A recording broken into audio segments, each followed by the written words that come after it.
Kalau pada video saya sebelumnya, saya sudah menjelaskan mengenai apa itu diplomasi multilateral dan diplomasi bilateral dan regional, dan kemudian di video selanjutnya juga saya sudah bicara mengenai environment di mana diplomasi multilateral bekerja. Untuk yang belum nonton bisa lihat di sini ya, di video ini ya. Nah, sekarang saya ingin berbicara mengenai khusus yang saya rasa sangat relevan dengan bidang tugas saya, yaitu mengenai diplomasi multilateral Indonesia. Jadi teman-teman, Ibu Menlu, Ibu Menteri Luar Negeri telah menyatakan bahwa prioritas diplomasi Indonesia adalah 4+1. Ya. Yang pertama adalah penguatan diplomasi ekonomi. Kemudian yang kedua, diplomasi perlindungan. Yang ketiga, diplomasi kedaulatan dan kebangsaan. Yang keempat, meningkatkan kontribusi dan kepemimpinan Indonesia di kawasan dan dunia. Serta +1-nya adalah penguatan infrastruktur diplomasi Indonesia. Nah, diplomasi multilateral kita ada di berbagai prioritas ini. Ya. Tentunya dengan berbagai karakter dan berbagai dinamikanya. Misalnya, untuk penguatan diplomasi ekonomi, diplomasi multilateral dilakukan dalam forum WTO, World Trade Organization, ya, di mana berbicara mengenai multilateral trading system, dan juga selain WTO ada juga World Tourism Organization, ada World Custom Organization, ada juga bicara mengenai WIPO, World Intellectual Property Organization, dan banyak hal yang terkait dengan masalah ekonomi, diplomasi ekonomi. Untuk diplomasi perlindungan tentunya kita juga lakukan, ada sisi multilateralnya, misalnya seperti dalam pertemuan kita atau keikutsertaan kita dalam International Labour Organization. Ya, intinya adalah perlindungan para migran kita, khususnya pekerja migran kita di luar negeri yang perlu kita lindungi dengan memanfaatkan platform multilateral yang ada. Juga untuk diplomasi kedaulatan dan kebangsaan tentunya ada AIMO, ada ICAO, dan ada hal-hal yang lain. Serta dalam rangka meningkatkan kontribusi dan kepemimpinan Indonesia, sudah jelas kita menjadi keanggotaan kita di Indonesia di DK dan Dewan HAM. Bahkan kita telah menjadi presiden di DK tahun lalu, dan kita nanti bulan Agustus depan akan menjadi presiden DK kembali. Dan keanggotaan kita di Dewan HAM dari tahun lalu. Kemudian juga yang tidak kalah penting adalah menempatkan WNI, warga negara Indonesia, di berbagai posisi strategis di organisasi internasional. Kita ada di mana-mana, ada di IEA, ada di UN, dan ini akan terus kita tingkatkan jumlahnya sesuai dengan jumlah penduduk Indonesia dibanding jumlah penduduk dunia. Untuk penguatan infrastruktur diplomasi tentunya ini merupakan tugas Kemlu, dan at some point kami juga berkontribusi terhadap upaya penguatan infrastruktur diplomasi Indonesia melalui peningkatan kapasitas dengan bekerjasama dengan negara lain dalam kerangka multilateral untuk melakukan pelatihan-pelatihan pada para diplomat kita di berbagai isu multilateral yang ada. Jadi ini menunjukkan bahwa dalam diplomasi multilateral Indonesia ini khususnya prioritas yang disampaikan oleh Ibu Menlu 4+1, diplomasi multilateral kita bekerja dan memberikan kontribusinya. Yang tidak kalah penting sebetulnya adalah apa sih yang menjadi misi dari diplomasi kerjasama multilateral ini yang kita lakukan. Teman-teman, yang pertama adalah sebetulnya banyak yang bisa dilakukan di dalam dunia multilateral, karena kalau kita perhatikan masalah diplomasi multilateral ini atau negosiasi multilateral ini dilakukan menyangkut seluruh aspek kehidupan masyarakat, kehidupan manusia tepatnya, dari bayi lahir sampai orang meninggal. Ini ada aspek multilateralnya, dan itu semua ada forumnya masing-masing. Oleh karena itu dari masalah keamanan, masalah itu baru subjeknya. isunya ada masalah keamanan, masalah lingkungan hidup, masalah pembangunan sosial, masalah hak asasi manusia, semua lengkap di dalam diplomasi multilateral. Nah, tentunya kita harus bisa setting priorities, karena tidak semua bisa kita lakukan secara maksimal. Kita memiliki sumber daya yang terbatas, dan sumber daya ini harus kita rasionalkan, mana yang kita set sebagai priorities. Nah, setting priorities ini adalah merupakan tugas diplomasi, khususnya Direktorat Jenderal Kerjasama Multilateral, menentukan prioritas kerjasama multilateral yang harus kita lakukan lebih dahulu, yang mendesak, dan kemudian tentunya setelah itu dilakukan kita bisa melakukan yang lain, dan tentunya kita berpatokan kepada prioritas 4+1 yang disampaikan domain itu yang pertama. Jadi setting priorities adalah utama, karena tidak semuanya bisa kita lakukan, tidak semuanya kita mampu lakukan. Oleh karena itu kita harus secara selektif menentukan prioritas. Yang kedua adalah tentunya tidak kurang pentingnya adalah kita mencoba melakukan perluasan pemangku kepentingan, atau istilahnya broadening stakeholder, ya. Karena saat ini tidak ada lagi monopoli tafsir dalam pelaksanaan kebijakan pemerintah. Harus kita fasilitasi semua pandangan-pandangan stakeholder yang tentunya itu semua membawa kebaikan masing-masing, ya. Jadi broadening stakeholder merupakan satu prioritas bagi Direktorat Jenderal Kerjasama Multilateral untuk bukan saja menyerap aspirasi atau masukan dari para stakeholder, tapi juga bisa memberikan pemahaman kepada para stakeholder situasi yang sebenarnya yang ada di lapangan.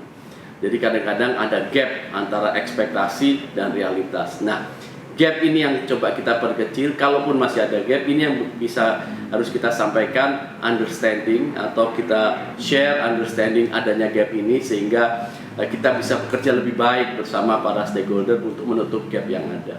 Itu yang kedua. Yang ketiga yang tidak kalah pentingnya adalah diplomasi multilateral ini kita gunakan untuk memperkuat legislasi nasional. Artinya begini rekan-rekan. Dalam diplomasi multilateral yang tadi saya sampaikan pada awal-awal bagian dari video terdahulu, salah satunya adalah setting norms, di mana setting norms ini berujung bisa kepada legally binding norma yang legally binding, ataupun yang political binding, ya. Khusus untuk yang legally binding, harapan kita dengan kita ikut dalam suatu penetapan norma yang sifatnya legally binding, pada akhirnya ini akan dapat memperkuat legislasi nasional kita di dalam negeri. Begitu banyak konvensi internasional, begitu banyak treaty-treaty internasional yang bertujuan untuk meningkatkan keamanan dan pengaturan berbagai hal. Nah, ini bisa merupakan suatu pool of resources yang cukup besar yang bisa kita ambil, kita gunakan untuk memperkuat peraturan dalam negeri kita. Jadi kita tidak perlu, kalau kata orang, reinvent the wheel, tapi kita bisa memperoleh manfaat dari keanggotaan kita pada suatu treaty internasional untuk memperkuat peraturan kita di dalam negeri, khususnya untuk hal-hal yang terkait dengan masalah keamanan, baik itu keamanan barang-barang, misalnya barang-barang dual use seperti nuklir, keamanan kimia, keamanan radiologi, dan lain sebagainya, yang bisa menambah bobot keamanan dari legislasi nasional kita. Jadi keikutsertaan kita dalam suatu proses negosiasi norm setting ini akan kita manfaatkan sebesar mungkin untuk memperkuat legislasi nasional kita dengan berbagai ratifikasi dari treaty-treaty yang ada. Selanjutnya juga yang tidak kalah penting adalah kita akan mencoba memposisikan diri kita dalam setiap negosiasi multilateral sebagai inisiatif provider untuk platform kerjasama. Dalam arti kita menjadi provider, kita berada di depan, kita akan leading dalam proses negosiasi. Ini yang akan kita tuju. Karena selama ini kita selalu terlibat dalam negosiasi multilateral, dan selama ini pula kita selalu mencoba untuk kita tidak hanya menjadi bagian dari negosiasi multilateral, tapi kita juga menjadi inisiator dari kerjasama, dari platform kerjasama yang dinegosiasikan dalam diplomasi multilateral. Dengan demikian akan tampaklah leadership kita dalam berbagai forum multilateral. Karena teman-teman, dalam dunia diplomasi multilateral, currency-nya atau unit yang paling utamanya adalah leadership. Jadi suatu negara akan diukur tingkat kemampuannya melakukan diplomasi multilateral dari salah satunya dari berapa inisiatif, seberapa besar leadership yang telah diberikan negara tersebut dalam suatu proses negosiasi multilateral. Ini akan menjadi benchmark kita dan menjadi misi kita, misi Direktorat Jenderal Kerjasama Multilateral. Selanjutnya juga kita akan mencoba rekan-rekan membuat kerjasama multilateral ini menjadi source of revenue, ya, dalam arti monetizing kerjasama multilateral, ya. Kita bisa lihat beberapa kegiatan, misalnya BPK telah menjadi external auditor di berbagai organisasi internasional di PBB, dan tentunya ini selain menunjukkan kapabilitas BPK kita untuk menjadi diakui standarnya sebagai external auditor di berbagai internasional dengan standar yang bagus, juga ada sisi monetizingnya, semoga, ya. Jadi tidak hanya sekedar expertise yang diakui, tapi ada timbal baliknya dari sisi finansial, ya. Artinya mendapat fee, mendapat dan macam-macam ini. Nah, kita akan coba melakukan pendekatan ini. Jadi bukan hanya dalam organisasi internasional kita membayar saja iuran, tapi kita juga harus dapat something dari organisasi internasional atau kerjasama internasional yang ada. Selanjutnya juga yang tidak kalah penting adalah keanggotaan kita selama 2 tahun belakangan ini sampai akhir tahun 2020 di Dewan Keamanan PBB. Ini adalah merupakan salah satu prioritas utama yang sekarang kita lakukan, karena untuk menjadi anggota Dewan Keamanan PBB ini cukup memerlukan waktu yang cukup lama dan extra effort, ya. Kalau kita ingat terakhir kali kita menjadi anggota PBB tahun 2007, 2008, dan baru 2019 dan 2020 kita menjadi anggota PBB. Kita akan memaksimalkan keanggotaan kita di sana. Kita akan mencoba menarik berbagai benefit yang bisa kita peroleh sebagai anggota DKPBB, ya. Tentunya benefit dalam arti posisi negara kita, dalam arti influence foreign policy kita, dan juga dalam arti expertise bagi para diplomat kita di dalam menjadi anggota Dewan Keamanan PBB. Karena tidak setiap hari kita menjadi anggota Dewan Keamanan PBB. Siklusnya kalau kita lihat itu setiap 10 tahun.